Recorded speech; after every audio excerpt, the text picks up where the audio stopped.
भारतीय सेना पाकिस्तान के अंदर दाखिल हो गई। भारतीय सेना ने पाकिस्तान फतह कर लिया, लाहौर को गिरा दिया, वज़ीर आज़म पाकिस्तान से भाग गए।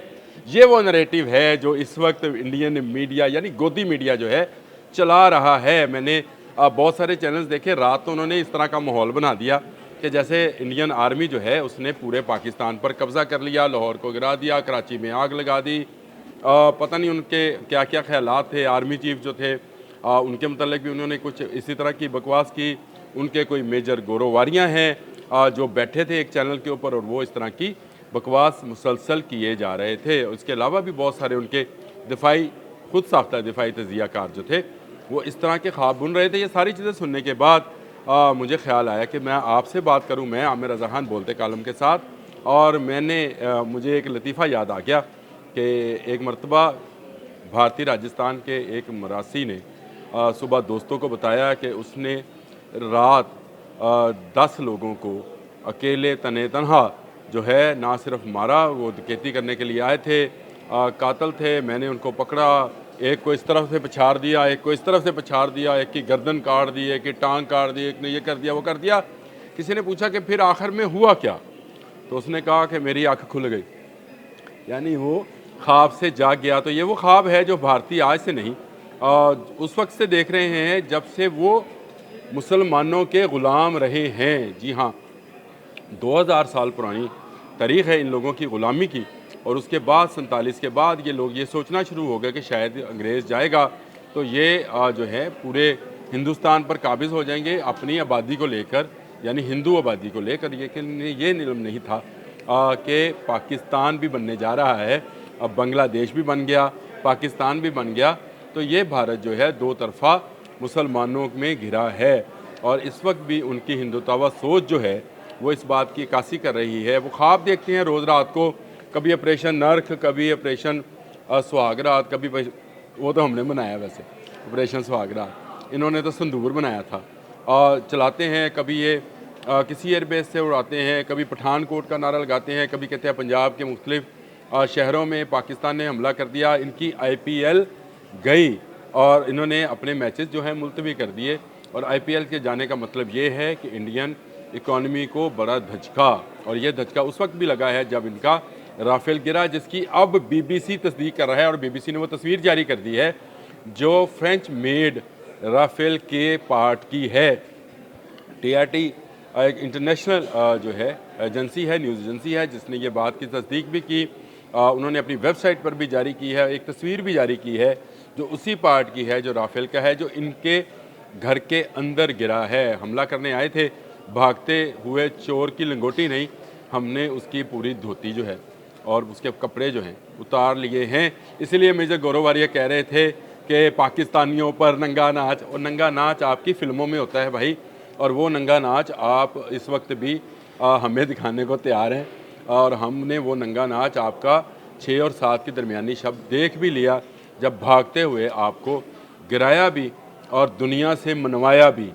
आपने कल रात एक और शोशा छोड़ा F-16 का, ZTV ने छोड़ा, मैं नाम लेता हूँ चैनल का, उसने ये शोशा छोड़ा कि शायद F-16 करा ली है। तो भाई कहाँ है सबूत?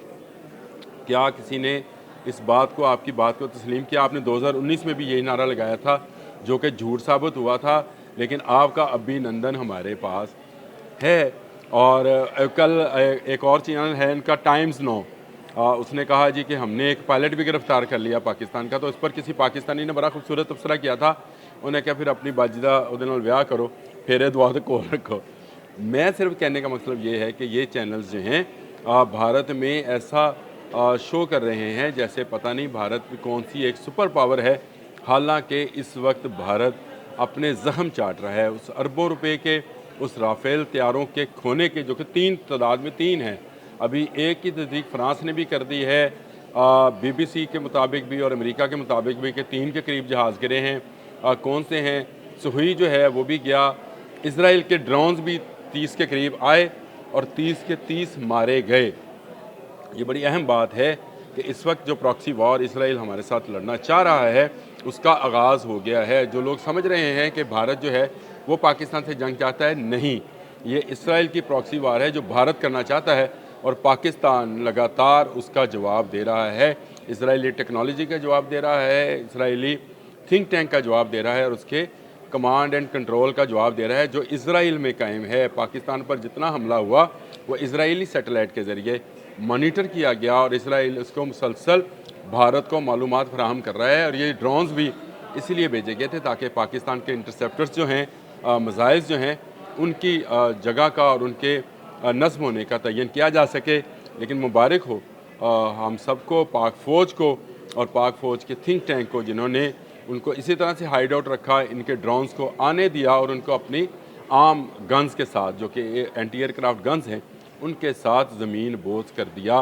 तो ये जंग सिर्फ भारत के साथ नहीं है, हमारी इजराइल के साथ है और हर उस शख्स के साथ है जो इस्लाम का दुश्मन है, जो पाकिस्तान का दुश्मन है। सबको पता है कि पाकिस्तान एक एटमी कुव्वत है और इस एटम बम को हमने सिर्फ एक शो पीस के तौर पे नहीं रखा हुआ है। हम पर आँच आएगी, चला दिया जाएगा। कल वज़ीर दिफ़ा ख्वाजा आसिफ ने भी यही बात की। उन्होंने कहा हमारे पास तो बहुत लिमिटेड ऑप्शंस हैं, हम पर हमला किया जाएगा तो फिर हम वो जवाब देंगे जिसका शायद दुनिया तसव्वुर भी नहीं कर पाती है। हम एटमी कुव्वत हैं, हम आम गज़ा नहीं हैं, हम आप ये समझें कि हम वियतनाम नहीं हैं, हम अफ़गानिस्तान नहीं हैं, हम पाकिस्तान हैं। हम जवाब देना जानते हैं। जवाब का वक्त क्या होगा, जवाब की जगह क्या होगी, इसका तयन हम करेंगे। आपकी सोफिया, इनकी सोफिया भी है फ़ौज में, वो जो नरेंद्र मोदी के साथ बैठी हुई थी, वो जो मर्ज़ी झूठ बोले। उसने कहा 13 शहरों पर हमला किया, हमने किसी शहर पर ना कोई ड्रोन भेजा, ना हमने हमला किया। पता नहीं किसकी बात किसके साथ वो जोड़ते हैं। और उन्होंने कहा कि गुरुद्वारे पे भी हमला किया और हमें पता है कि पूरा पंजाब जो है, मशरक़ी पंजाब, इस वक्त उसके दिल पाकिस्तान के साथ धड़क रहे हैं। इंडियन आर्मी के अंदर एक रिफ्ट मौजूद है। इंडियन आर्मी के अंदर ये बात है कि वो पाकिस्तान पर हमलावर नहीं हो सकते। आपकी एयरफोर्स जो है छुप कर बैठी। और आपको मैं एक और ख़बर देता चलूँ कि आज नरेंद्र मोदी ने तमाम अपने आर्मी चीफ्स को भी तलब किया है, तमाम अपनी कबीना को भी तलब किया है और ईरानी वज़ीर ख़ारजा भी वहाँ पर हैं और वो ये चाहते हैं कि किसी तरह बात सुलह सफाई की तरफ चली जाए। पाकिस्तान से जो जवाब आना है उसका खौफ इनको घरों के अंदर मकसूर किए बैठा है। इस वक्त तमाम भारतीय कल रात सोए नहीं हैं और सोए इसलिए नहीं हैं कि उनको पता है कि पाकिस्तान ने जो जवाब देना है वो इतना हार्ड होना है कि इनकी आने वाली नस्लें जो हैं वो याद रखेंगी। और ये मेजर गोरोवारिया हों या इनके पता नहीं कौन कौन से और वारियाँ हैं, उन सबको वार देगी पाकिस्तान की आर्मी। और पाकिस्तान की आर्मी हमेशा इन पर हावी रही और पाकिस्तान एयरफोर्स ने 65 में, 71 में, कारगिल में, अब भी साबित किया, 19 में, 2019 में भी साबित किया है कि हम उनसे मच बेटर पायलट्स रखते हैं, मच बेटर वेपन्स रखते हैं, मच बेटर फाइटर प्लेन रखते हैं। डर किस बात का है? डर हमें ये है कि हम चाहते ये हैं कि ये वॉर एटमी वॉर ना हो, क्योंकि इस एटमी वॉर में पहल हम करेंगे, भारत नहीं। अल्लाह हाफ़िज़।